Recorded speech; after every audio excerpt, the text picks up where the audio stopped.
أنا أصحاب الكهف والرقيم كانوا من آياتنا عجبا. درود بھیجے گا محمد و آل محمد پر. اللہم صلی علی محمد و آل محمد وعجل فرجہم. خدا متعال کا انتہائی شکر ہے، پروردگار عالم کا انتہائی احسان ہے، اس نے ہمیں اس دنیا کی مادہ پرستی اور اس دنیا کی نفس پرستی کے باوجود ہزاروں کلومیٹر کے فاصلوں، سینکڑوں سالوں کے فاصلے کے باوجود اہل بیت اطہار علیہ السلام کی محبت نصیب کی، قرآن و اہل بیت اطہار علیہ السلام کی ہدایت نصیب کی، اور آج کی جیسی شب میں کہ جو شب اربعین سید الشہداء کے چہلم کی شب کی مناسبت سے ہے، سید الشہداء کی ذکر کی سعادت ہمیں نصیب کی، ان کے فرش عزا پر بیٹھنے کا موقع نصیب کیا. اللہ کی دی ہوئی ان نعمتوں کا شکر بجا لانے کے لیے اور اس دعا کے ساتھ کہ خداوند متعال ہمیں اس دنیا اور اس دنیا کے اندر سید الشہداء کی ہمراہی نصیب فرمائے، ان کی شفاعت نصیب فرمائے. انشاءاللہ سید الشہداء کے پرچم عزا کو سربلند رکھنے والوں میں قرار فرمائے. دنیا میں جو کوئی جہاں کہیں بھی آج کی جیسی شب میں عزاداری سید الشہداء میں مشغول ہے، خداوند متعال ان سب کی توفیقات میں، ان سب کی بہترین صلاحیتوں میں اور ان سب کی صلاحیتوں کو امام کی خدمت میں انجام دینے میں توفیقات نصیب فرمائے. درود بھیجے گا محمد و آل محمد پر. اللہم صلی علی محمد و آل محمد وعجل فرجہم. خدا کا لاکھ لاکھ شکر ہے کہ ہم آج کے جیسے دور میں اس دنیا کے اندر ہیں جہاں سید الشہداء کی عظمت کو پہچاننا بہت آسان ہو گیا.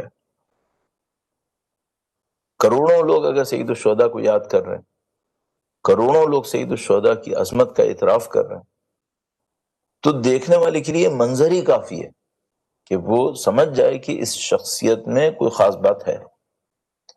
الحمدللہ رب العالمین، ہم اور آپ اپنے اجداد کی طرف سے معمولاً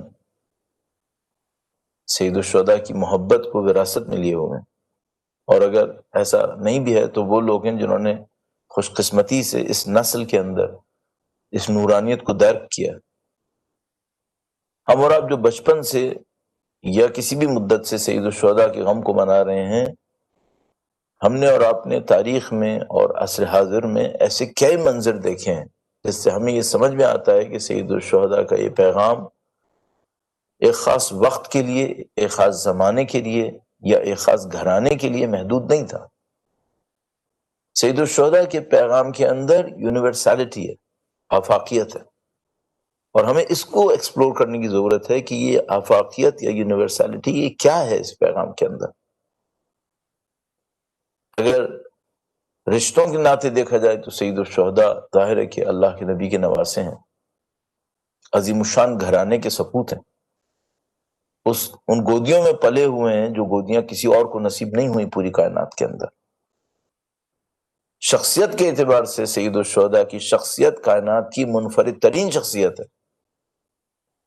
جگہ کے اعتبار سے جو جگہ سید الشہداء کے لیے ہے کربلا معلی، دنیا کا کوئی چپا کربلا معلی کے مقام کا جیسا نہیں ہو سکتا. لہذا یہی خاک شفا ہے اور کوئی خاک شفا نہیں ہے.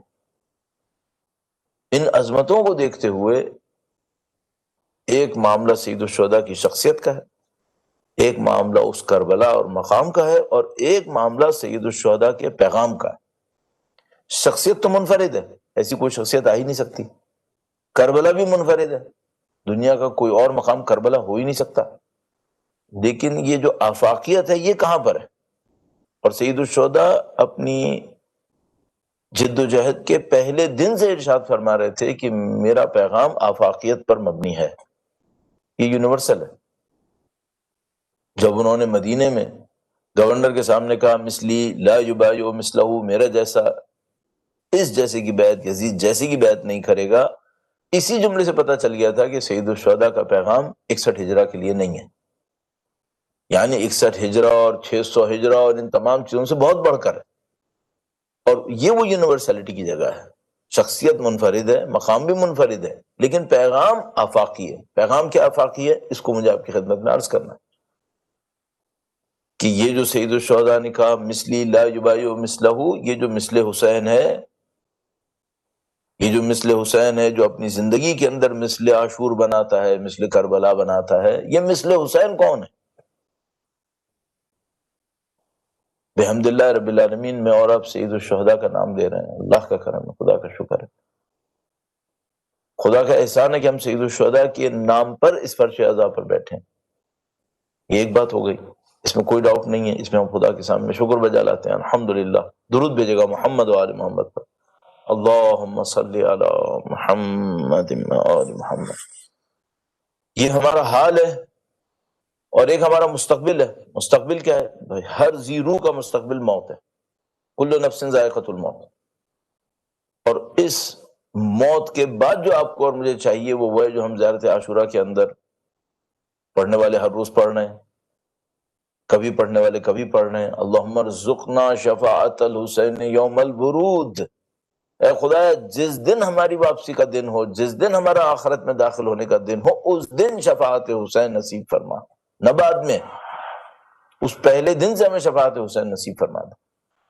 بس ہمارے اور آپ کا ایک حال ہے، یہ شب اربعین جس میں اور آپ بیٹھے ہوئے ہیں سید الشہداء کے غم میں، ایک ہمارے اور آپ کا مستقبل ہے جو موت کے بعد اور موت کے لمحات میں ہے، کہ ہم اس میں خدا متعال سے کہہ رہے ہیں کہ خدایا ہمارے اور سید الشہداء کے درمیان فاصلہ نہ ڈال۔ اب بس ایک بات اور رہ گئی، آج سے لے کر موت تک کرنے کا کام کیا ہے؟ اور بالکل اگر میں پلین آپ کی خدمت میں عرض کروں، اپنے آپ کو کس رنگ میں رنگیں،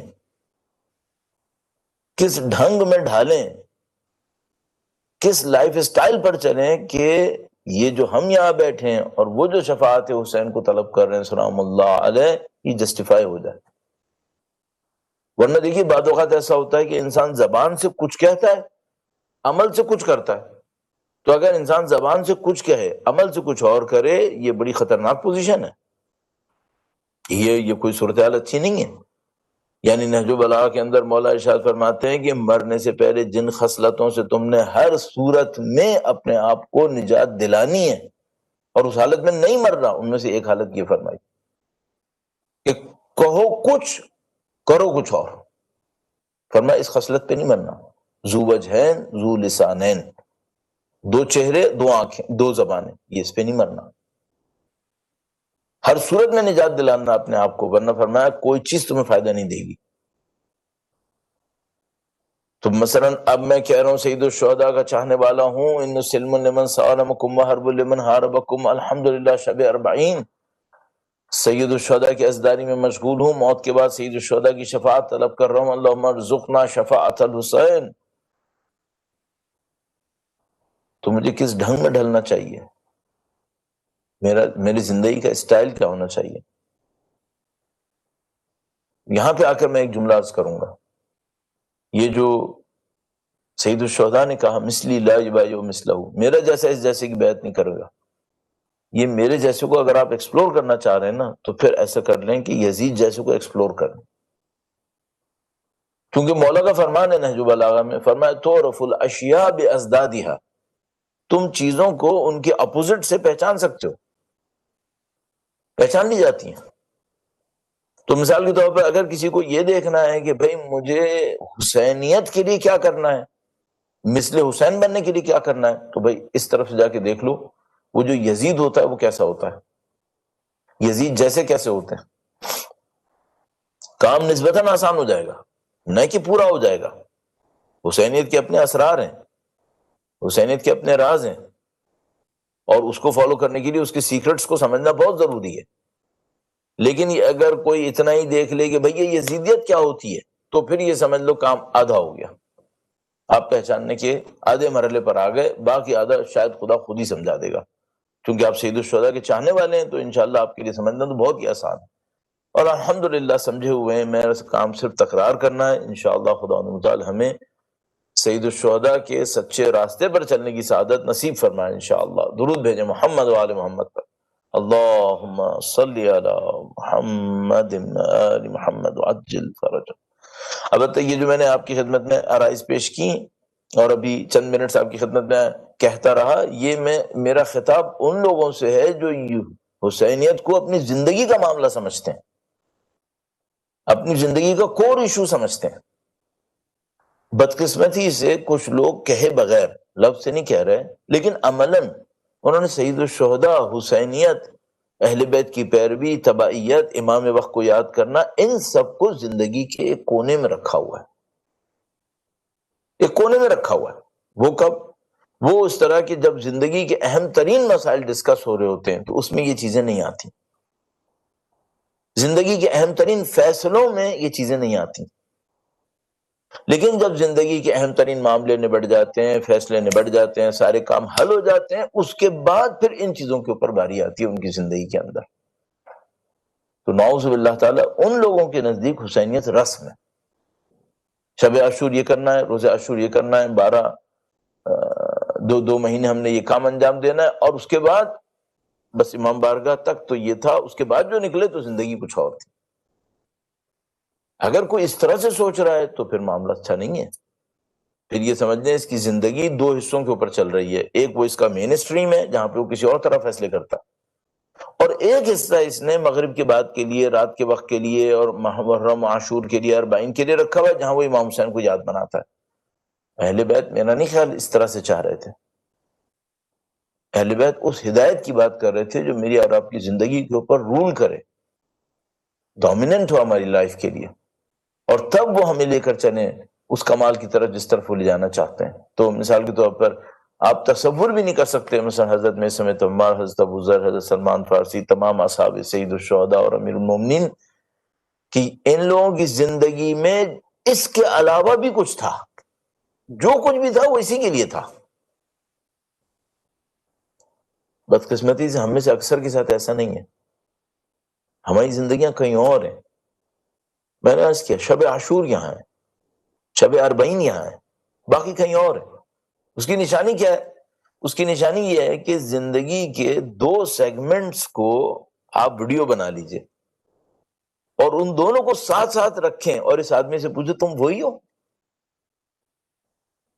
آج کل ایسا ہوتا ہے کہ مثال کے طور پر فرض کریں کوئی بہت نامی گرامی آدمی ہے، اہل بیت کے نام پہ بہت مشہور ہے، اور کوئی جا کر اس کی زندگی کے ان حصوں کی ویڈیوز بنا کر دونوں کلپس کو ساتھ ساتھ لگا دیتا ہے اور کہتا ہے کہ یہ وہی بندہ ہے۔ کیا مطلب؟ یعنی ایک طرف سے وہ ہے کہ جو کہتا ہے میں امام حسین کے نام پر جان دینے کو تیار ہوں، اور دعوے اور دعوے اور دعوے، اور دوسری طرف سے اس کی زندگی میں کیا ہے؟ ہم کہتے ہیں بھائی یہ کیا ہے؟ ہاں یہ اس آدمی کی لاجک بالکل صحیح ہے اس کی اپنی دانش میں، کیوں؟ اس نے امام حسین کو اپنی زندگی کا کور ایشو نہیں بنایا، سائڈ میں رکھا ہوا ہے، نعوذ باللہ تعالی۔ تو میرا خطاب ان لوگوں سے نہیں ہے جنہوں نے سید الشہداء کو نعوذ باللہ تعالی زندگی کی سائڈ میں رکھا ہوا ہے 2 مہینے کے لیے، چند راتوں کے لیے۔ میرا خطاب ان لوگوں سے ہے جو سید الشہداء کو اپنی زندگی کا حصہ بناتے ہیں۔ کیوں؟ اگر وہ یہ نہیں کریں گے تو اللہم ارزقنا شفاعت الحسین یوم الورود، یہ کہاں کی باتیں ہیں؟ پھر انسان اپنی محبتوں کی بنیادوں پر اٹھائے جائیں گے۔ یہ جو حشر ہوگا انسان کا، محشر میں انسان کھڑے ہوں گے، کن لوگوں کے ساتھ کھڑے ہوں گے؟ جن کے ساتھ دلی محبتیں ہوں گی، پارٹ ٹائم یا فل ٹائم، لائف ٹائم۔ زندگی میں محبتیں تو کرتے رہیں ایسی چیزوں سے جس کو سید الشہداء سے کوئی تعلق نہیں ہے کم از کم، تو پھر سید الشہداء کے ساتھ حشر کیسے ہوگا؟ محشور کیسے ہوں گے؟ شفاعت کیسے ملے گی؟ اور ممکن ہے کہ شفاعت مل بھی جائے، کس حد تک؟ اس حد تک کہ ہم نے تمہارے گناہ بخشوا دیے، تم جانو ختم ہو گیا معاملہ۔ جوار امام حسین کیسے نصیب ہوگا؟ ان کے ساتھ چلنا کیسے نصیب ہوگا؟ کوئی یہ نہ سمجھے کہ میں یہ کہہ رہا ہوں کہ مثلا گناہوں کی بخشش بھی نہیں ملے گی، نہیں، ممکن ہے گناہوں کی بخشش مل جائے، وہ کریم خاندان ہے، کوئی ایک دفعہ بھی ان کو چھوٹا سا بھی یاد کر لیتا ہے تو وہ بھی اس کا بھی خیال کرتے ہیں۔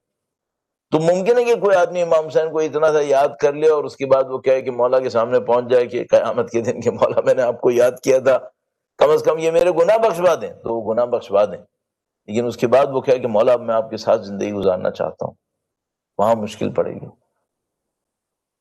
وہاں کچھ اور چاہیے ہوگا، وہاں دل کے اندر ان چیزوں کی محبت چاہیے ہوگی جس کو امام حسین چاہتے تھے. اور یہ میرا اصلی پوائنٹ ہے. اگر مجھے اور آپ کو سید الشہداء کے راستے پر چلنا ہے تو عزیزان محترم، میرے اور آپ کے دلوں کی محبت اس سمت ہو جہاں سید الشہداء کی ڈائریکشن ہے. اس پوائنٹ کو آپ کی خدمت میں عرض کروں گا. درود بھیجے گا محمد و آل محمد پر. اللہم صلی علی محمد و آل محمد وعجل فرجہم.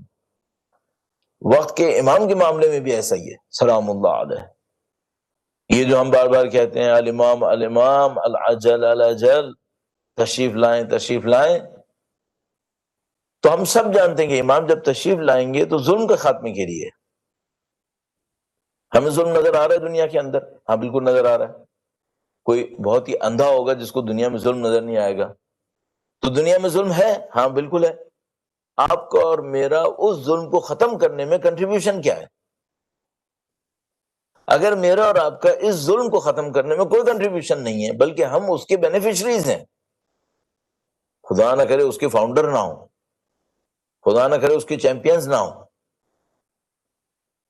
تو پھر سوال یہ ہے کہ اگر ہم ہی وہ ظلم ہیں، نعوذ باللہ تعالی، ہم ہی اس ظلم کے بینیفیشریز ہیں جس کو ختم کرنے کے لیے امام آ رہے ہیں، تو پھر ہم بلا کیوں رہے ہیں؟ پھر کس زبان سے بلا رہے ہیں؟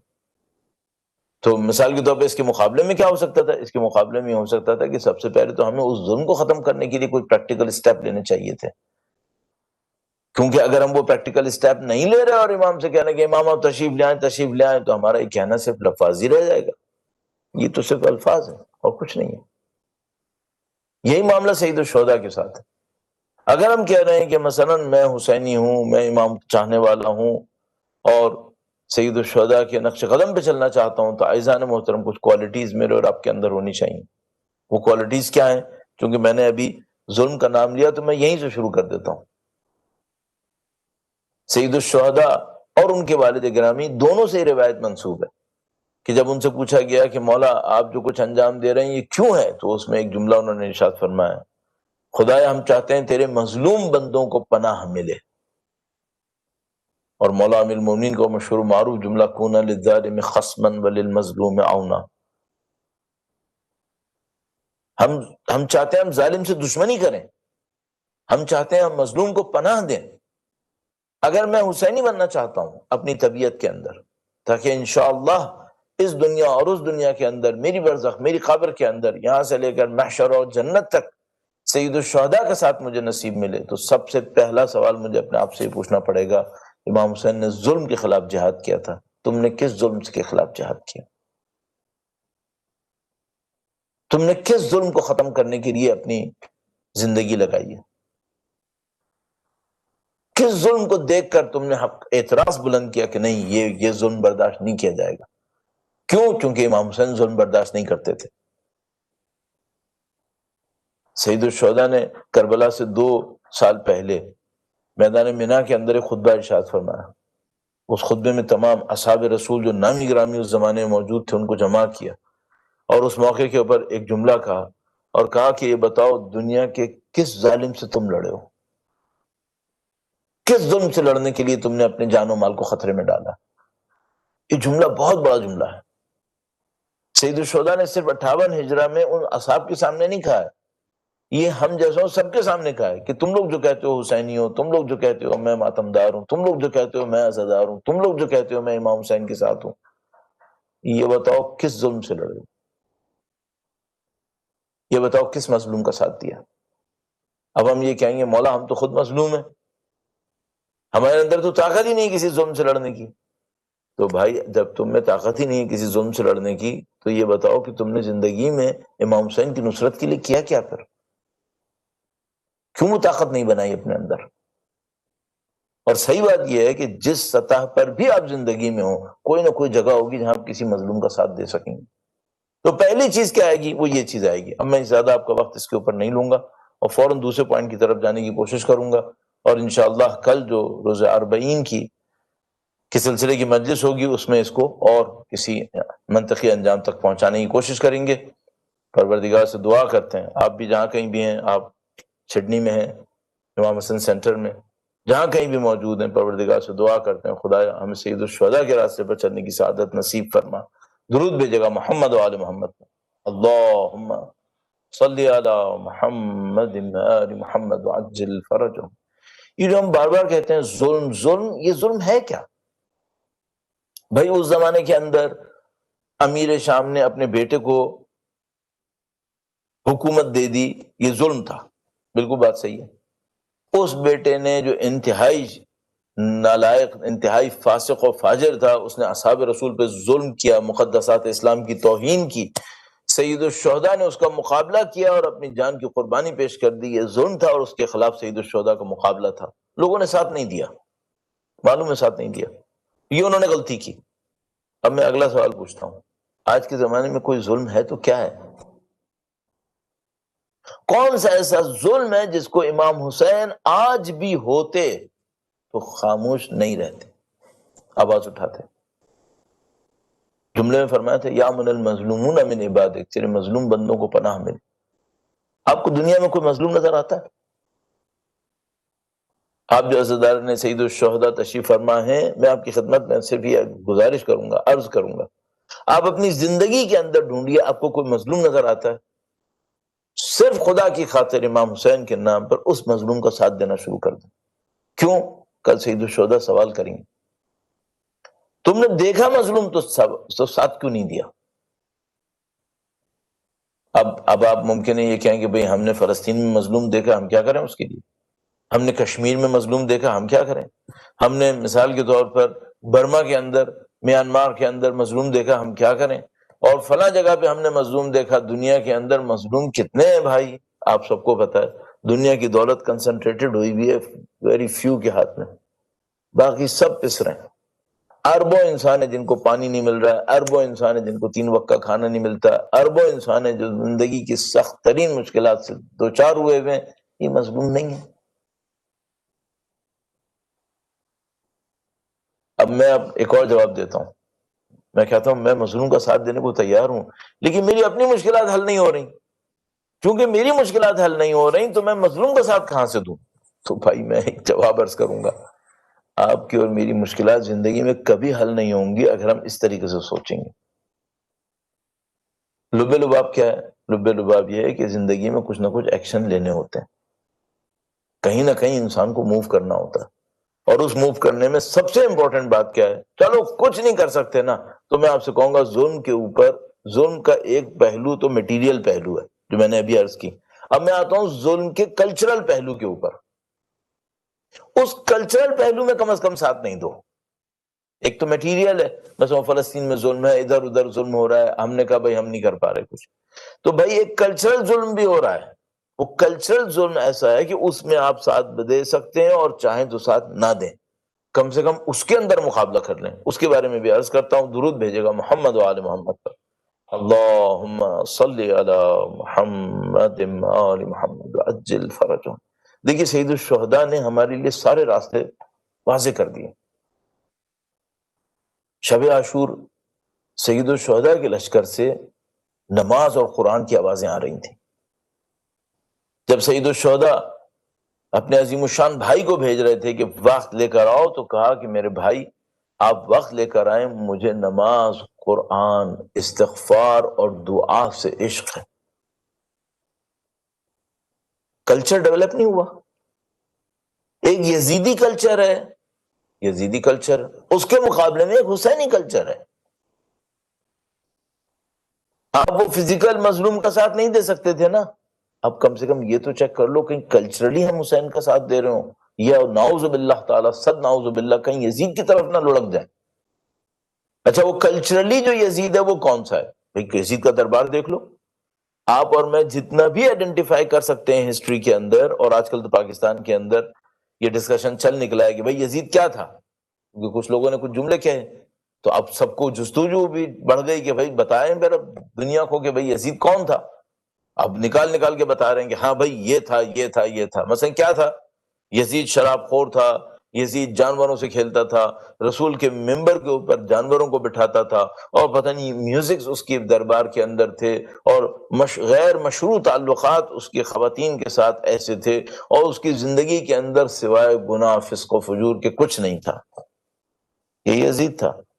دین اسلام سے کوئی لگاؤ تھا؟ دشمنی تھی. اسلام کے مقدسات کا احترام تھا؟ دشمنی تھی. سب کچھ ایسے ہی تھا. یہ یزیدی کلچر ہے. ذرا دیکھیے گا یزیدی کلچر کہیں خدا نہ کرے نعوذ باللہ تعالی ہماری اور آپ کی آنکھوں کے سامنے چل تو نہیں رہا؟ مثلاً کیسے؟ خدا نہ کرے نعوذ باللہ تعالی اگر ہمارے اندر بھی نفس پرستی اسی انداز کی آ رہی ہو جس کا پیک جا کر یزید بن جاتا ہے، تو پھر کلچر کون سا کلچر ہے؟ خدا نہ کرے نعوذ باللہ تعالی اگر وہی شہوت پرستی ہو، وہی لذت پرستی ہو، وہی دولت کی نمائش ہو، وہی دولت کے نام پر اقتدار لینا ہو، طاقت لینا ہو، جو میں کہوں وہ صحیح ہے. یہ تو سب یزیدیت تھی بھائی. اس میں کون سی حسینیت ہے؟ اگر کوئی شخص ان اصولوں کے اوپر اپنی زندگی گزار رہا ہے تو یہ کون سی حسینیت ہے؟ تو آپ کہہ سکتے ہیں بھئی حسینیت کیا ہوتی ہے؟ حسینیت ہوتی ہے اللہ کی بندگی، اللہ کا بندہ بن کے زندگی گزارنا. اللہ کا بندہ کیا مطلب؟ جو کرو خدا کے لیے کرو. طاقت کی نمائش کیوں کرتے ہو؟ غرور تکبر کیوں دکھاتے ہو؟ دوسروں کو وہی ویلیو دو جو دوسرے انسانوں کو دینی چاہیے. جو تم اپنے آپ سے مانگ رہے ہو وہی دوسروں کو بھی دو. یہ حسینی کلچر ہے. حسینی کلچر میں کیا ہے؟ حسینی کلچر کے اندر تقویٰ ہے، پرہیزگاری ہے، انسانی اصولوں کے اوپر زندگی گزارنا ہے. یہ سب حسینیت ہے. اس میں ظلم کا مقابلہ بھی شامل ہے، اس میں اللہ کے نبی کے فرمان کو لوگوں تک پہنچانا بھی شامل ہے. حق وہ ہے جو دین خدا نے حق کہا، باطل وہ ہے جس کو دین خدا نے باطل کہا. انی سلم لمن سالمکم وحرب لمن حاربکم ولی لمن والاکم وعدو لمن عاداکم. یہ حسینیت ہے. عزیزان محترم، آپ اور میں شب اربعین کے نام پر تشریف فرما ہے. اور شب اربعین حسینیت کو پھیلانے کی شب ہے. اربعین کی نیچر ہی یہی ہے. اگر عاشور کی نیچر غم کے اوپر مبنی ہے، غم کو زندہ رکھنے پر ہے، تو اربعین کی نیچر غم کو پھیلانے کے اوپر ہے. اربعین کی نیچر یہی ہے. یہ جو آپ دیکھ رہے ہیں اربعین کے موقع پہ سارے عراق سے پوری دنیا سے جمع ہوتے تھے سید الشہداء کے روضہ اقدس کے اوپر. خدا انشاءاللہ اس بیماری نے جو رکاوٹیں پیدا کی ہیں ان تمام رکاوٹوں کو خدا دور فرمائے انشاءاللہ جلد از جلد. یہ کیا معاملہ تھا؟ یہ معاملہ تھا کہ اربعین کو سید الشہداء کی فکر دوسروں تک پھیلانے کے لیے مختص کر دیا گیا کہ پوری دنیا سے لوگ جمع ہوں. اور پہلے بھی حتیٰ صدام حسین کے جیسے لعین دور کے اندر بھی لوگ جمع ہوتے تھے، سخت ترین دور کے اندر بھی، اور اس سے پہلے لوگ جمع ہوتے تھے.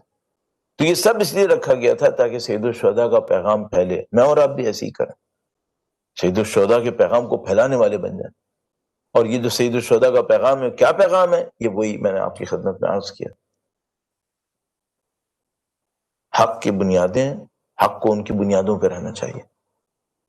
معنویت کے اصول ہیں، ان اصولوں کے اوپر رہنا چاہیے. آپ دنیا میں جہاں کہیں بھی زندگی گزار رہے ہوں، دیکھیے ہم سب کو معلوم ہے، آپ مثلا آسٹریلیا میں ہے نا، وہاں کا ایک کلچر ہوگا. اچھی بات یہ ہے کہ زیادہ تر ظاہری طور پہ، کم از کم زیادہ تر یہ ممالک آپ سے نہیں کہہ رہے کہ آپ اپنے کلچر کو چینج کریں ظاہری طور پر. البتہ مجھے اندر سے احساس ہے کہ ظاہری طور پہ تو نہیں کہتے، لیکن بہرحال ہو جاتا ہے. آپ صرف ایک زحمت کیجئے، اور یہ بہت بڑی زحمت ہے، وہ یہ کہ آپ یہ دیکھتے رہیے کہ سید الشہداء آپ کے جیسے انسان سے کیا چاہتے ہوں گے. اچھا، لوگ بہت زیادہ کہتے ہیں مولانا ہم اپنے بچوں کی تربیت کیسے کریں. بھائی میں اب آخر میں آ کر اس انداز میں سوچنے لگا ہوں کہ ایسا ہے کہ بچوں کو بھی فی الحال بعد میں دیکھ لینا، اپنے آپ کو صحیح کر لو، اپنے آپ کو صحیح کرو. کیونکہ یہ مجھے سمجھ میں آ گیا کہ اگر میں صحیح رہا، اللہ کے دین کے اوپر چلتا رہا، اور میرے بچے خدا نہ کرے نعوذ باللہ تعالیٰ نہیں بھی چلے، ایک سزا ملے گی کہ بچوں کا خیال کیوں نہیں کیا، لیکن اپنے آپ کو تو صحیح رکھا تھا نا. ایسا نہ ہو کہ میں کہیں اور دیکھتا رہوں کہ ان کا کیا ہوگا، ان کا کیا ہوگا، اور میرا خود ہی معاملہ خراب ہو جائے. یہ نہ ہو جائے میرے ساتھ. تو پہلا کام آپ یہ کر لیں، اپنے اندر اپنی کلچر کو انویسٹیگیٹ کریں کہ میرے اندر جو لائک اور ڈس لائک ہے، میرے اندر جو اٹریکشنز ہے، اٹیچمنٹس ہیں، یہ اٹریکشنز اٹیچمنٹس یہ وہی ہیں جو امام حسین چاہتے تھے. میں دنیا کو ویسے ہی دیکھتا ہوں جیسے امام حسین چاہتے تھے کہ میں دیکھوں. میں کل اس کے اوپر عرض کروں گا آپ کی خدمت میں، یہ پوائنٹ میں نے کیوں عرض کیا. اور آپ جانتے ہیں، لیکن کل تفصیل سے عرض کروں گا. تو آپ اور میں کیا کریں؟ اپنے اندر جا کے ایکسپلور کریں، اپنی انر کلچر کو ایکسپلور کریں. وہ یہ کہ میری اٹیچمنٹس کن چیزوں سے ہیں. اور ہم سب جانتے ہیں کہ یہ جن لوگوں نے سید الشہداء کا ساتھ دیا، یہ وہ لوگ تھے جن کی اٹیچمنٹس امام حسین کے سٹینڈرڈز کے اوپر چل رہی تھیں. اور بہترین مثال حضرت زہیر بن قین کی ہے. کیوں سید الشہداء حضرت زہیر بن قین بجلی کو اپنے کیمپ میں لانے پر مصر تھے؟ ان کو پتا تھا کہ حضرت زہیر کے اندر کوئی ڈگنیٹی ہے، ایک آنر ہے. اس آنر اور اس ڈگنیٹی کے ساتھ اس بندے کا حق ہے کہ یہ یہاں پر ہو. ہمیں اور آپ کو ایسے ہی کرنا ہے. کچھ چیزوں کو کاپی کریں سید الشہداء کے اصحاب سے، ان کو اپنی زندگی کے اندر لے کر آئیں.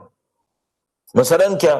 مثلاً حضرت زہیر کے اندر کیا تھا؟ حضرت زہیر کے اندر یہ تھا کہ اگر کوئی بندہ مظلوم ہے، اس کا حق پامال ہوا ہے، لوگ اس کا ساتھ نہیں دے رہے، تو زہیر کی ذمہ داری ہے کہ ساتھ دینا ہے. یہ ان کی زندگی کا اصول تھا. اب وہ جو مظلوم ہے اس کے ساتھ لشکر ہو یا لشکر نہ ہو، حضرت زہیر کا منصوبہ یہ تھا کہ میں اپنی زندگی میں ہر اس بندے کا ساتھ دوں گا جس کا حق پامال ہوا، جو اکیلا رہ گیا. اور جب انہوں نے دیکھا کہ سید الشہداء اکیلے رہ گئے، ان کا حق تھا، کہا ٹھیک ہے، ختم ہو گیا معاملہ، مجھے اس کا ساتھ دینا ہے. حضرت حر کا انداز دیکھ لیجیے.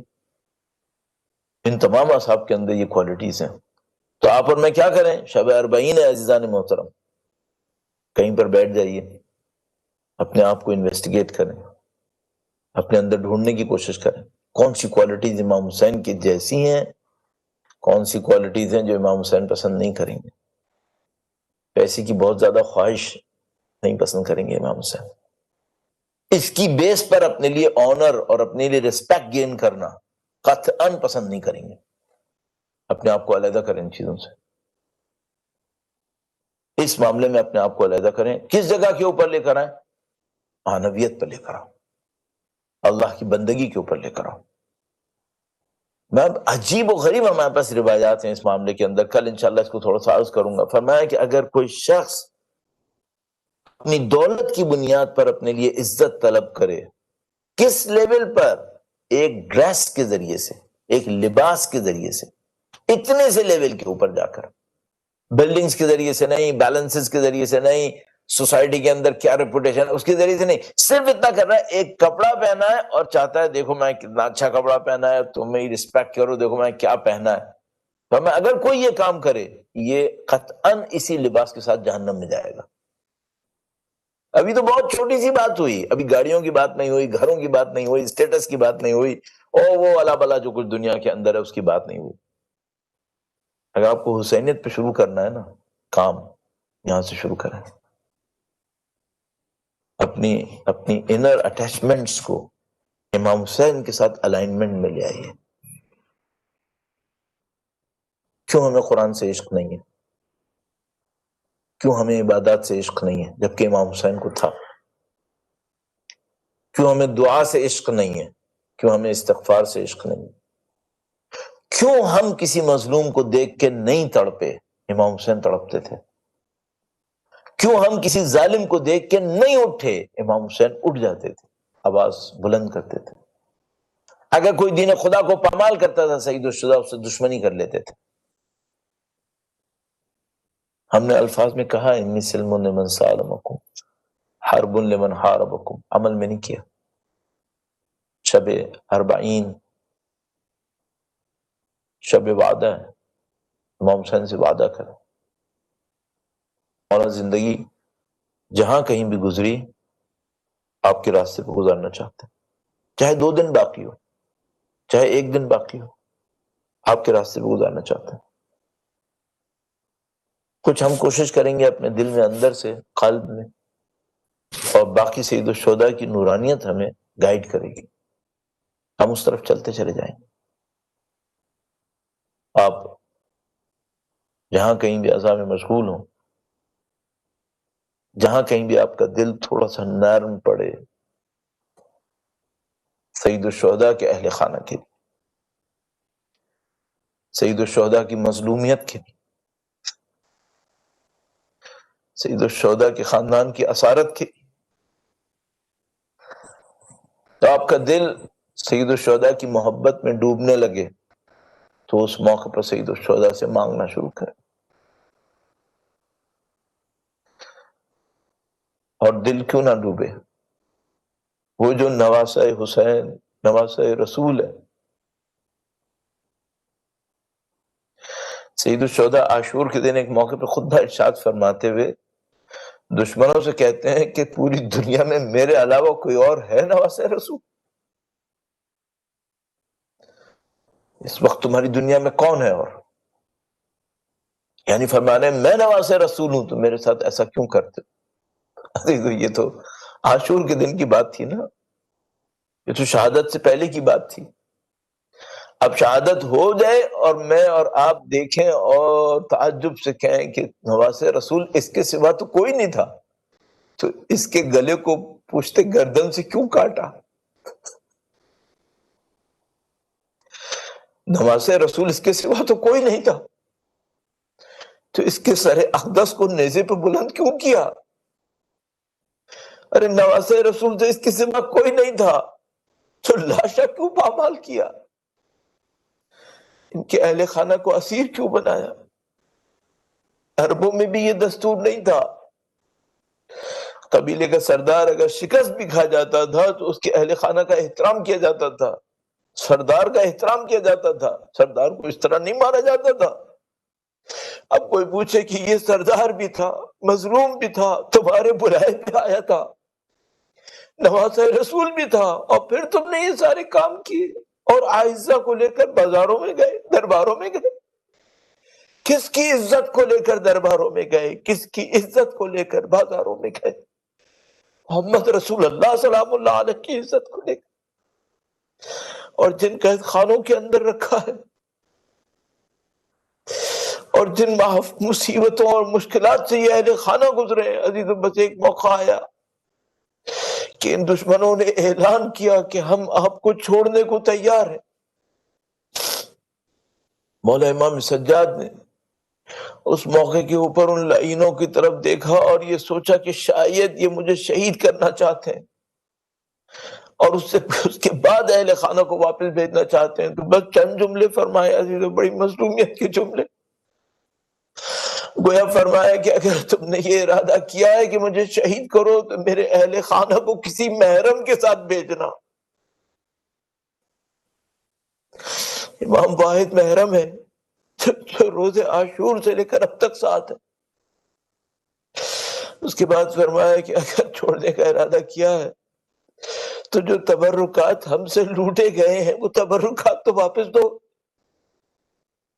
اب کوئی پوچھے، کوئی نہ جانتا ہو تو وہ سمجھے گا کہ نہیں معلوم کیا کچھ ہوگا۔ ارے کچھ نہیں تھا، کہیں علی اصغر کا چولہا تھا، کہیں بی بی زینب کی چادریں تھی، کہیں بی بی سیدہ کے تبرکات تھے۔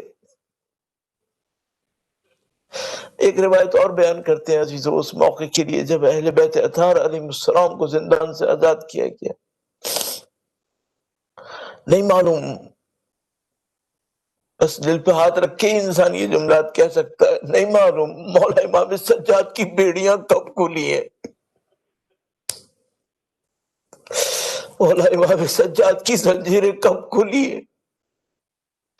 ہمارے پاس ایک روایت کوفہ سے ہے، جبکہ ان بیڑیوں کو لگے ہوئے صرف 2 دن ہوئے تھے، کہ مسلم کوفی روایت کرتا ہے کہ میں نے امام سجاد کی زنجیروں سے خون بہتے دیکھا ہے۔ یہ صرف دوسرے دن کی بات ہے۔ اب نہیں معلوم کہ امام سجاد کب کوفہ سے شام پہنچے، کب زندانوں میں رہے اور کب یہ بیڑیاں کھلی ہوں گی۔ عزیزو، اگر مولا امام سجاد کی مظلومیت پہ گریہ کرنا ہے نا، تو ایک روایت آپ کی خدمت میں مولا امام پنجم سے عرض کروں، امام باقر علیہ السلام سے، ایک موقع پر مولا چوتھے امام کو غسل دیتے وقت امامہ اتار کے ماتم کرنا شروع کر دیا۔ لوگوں نے پوچھا کیا ہوا مولا؟ فرمایا میں نے اپنے بابا کی بیڑیوں کے نشان دیکھے ہیں، زنجیروں کے نشان دیکھے ہیں۔ یہ امام مظلوم اب اپنے والد کی طرف گامزن ہے، آج اربعین کے دن وہاں پہنچنا ہے۔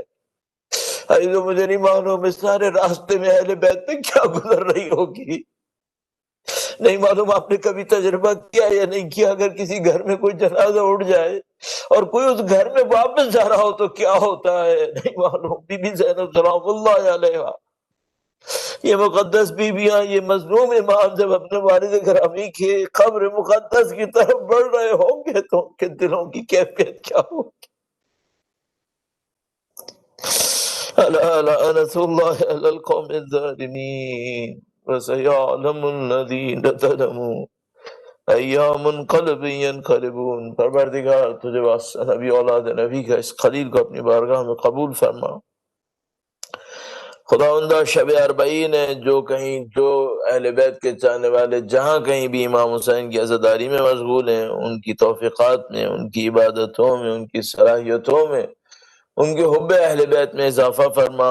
اے پاک پروردگار ان کی جان مال عزت و آبرو کی حفاظت فرما۔ خداوندہ دنیا میں مختلف مقامات پر چہلم کے دن کے لیے چیلنجز ہیں عزاداروں کے سامنے، خدایا عزاداروں کو ان تمام امتحانات کے اندر کامیابی نصیب فرما۔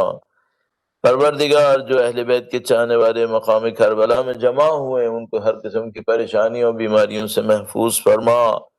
امام وقت کے ظہور مبارک میں تعجیل فرما، منتقم خون حسین کے ظہور میں تعجیل فرما، ہمیں ان کی نصرت اور اسرحم شہادت نصیب فرما۔ ربنا تقبل منا انک انت السمیع العلیم وتب علینا انک انت التواب الرحیم بجاہ نبیک وعترتہ الطاہرین۔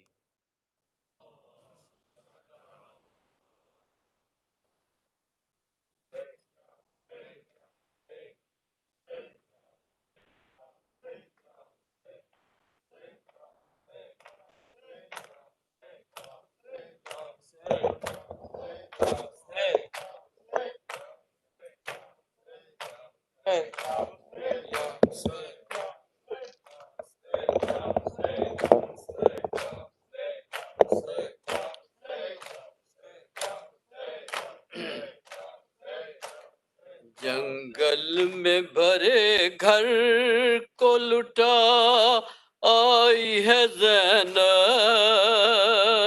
اے شہر مدینہ۔ جنگل میں بھرے گھر کو لٹا آئی ہے زینب،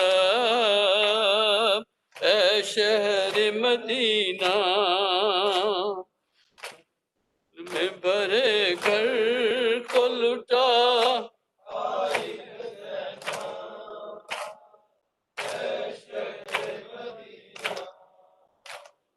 عابد کو کسی طرح بچا لائی ہے زینب،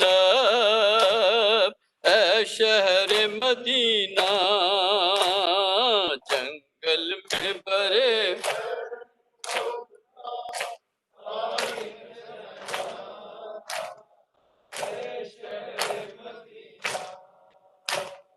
بندوا کے رسن ہاتھوں میں اور خطبے سنا کے، گھر بار لٹا کے، گھر بار لٹا کے، دیوار بڑے کفر کی ڈھائی ہے زینب، اے شہر مدینہ۔ جنگل میں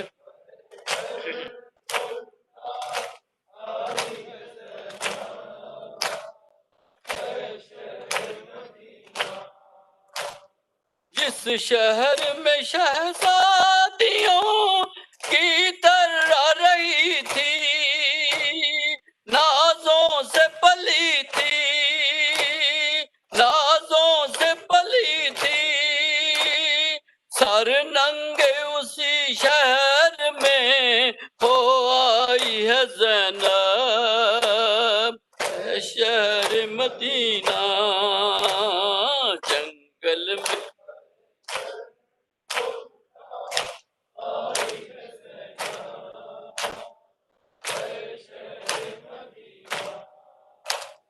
جو ہجر پدر میں رہی ہر وقت پریشان، کوئی نہیں کان، کوئی نہیں کان، اس بچی کو زندان میں ہے زینب ہے شہر مدینہ جنگل میں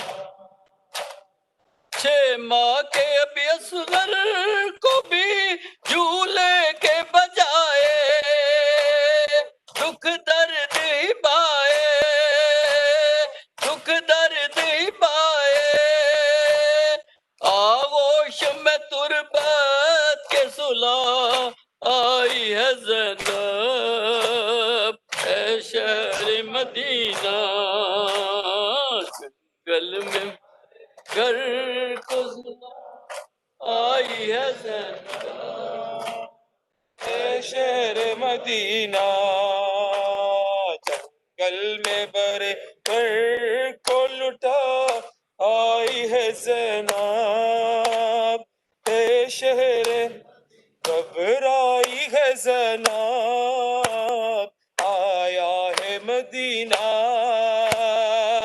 گھبرائی ہے زینب آیا ایک سال گزارا ہے زندان ستم میں دن باقی گزارے گی زینب اس غم میں مقتل میں ہے اصغر زندہ میں سکینہ گھبرا ہے زینب آیا ہے مدینہ گھبرا ہے زینب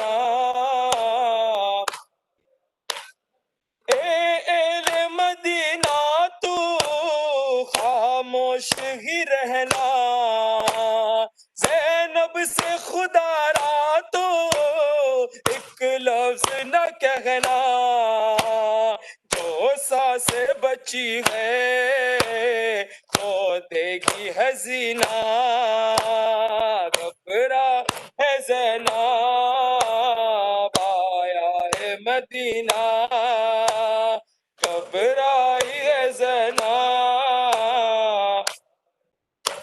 جب پرسا مجھے دیں گے سب لوگ وطن کے کس درگاہ چھپاؤں گی یہ نیز رسن کے احوال سفر کا کہہ دے یہ کہیں نہ گھبرائی ہے نہ آیا ہے مدینہ گھبرائی ہے نہ حجروں میں جو جاؤں گی میں اونو محمد کے اس دل کو رلائیں گے بچوں کے کھلونے دل شدت غم سے ہٹ جائے کہیں نہ گھبرائی ہے زینب آیا ہے مدینہ گھبرائی ہے زینب زینب کے خیالوں میں آواز یہ آئی محمل سے اتر کر جب ایذان صدا دی دل تھام لو بی بی لو آیا مدینہ گھبرا ہے زینب آیا ہے مدینہ گھبرائی ہے زینب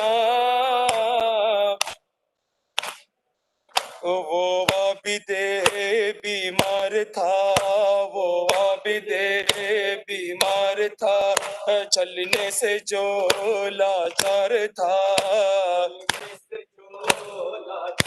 اور شام کا بازار تھا اور شام کا بازار تھا اور مصطفیٰ کی بیٹیاں مولا یا حسن یا حسین مولا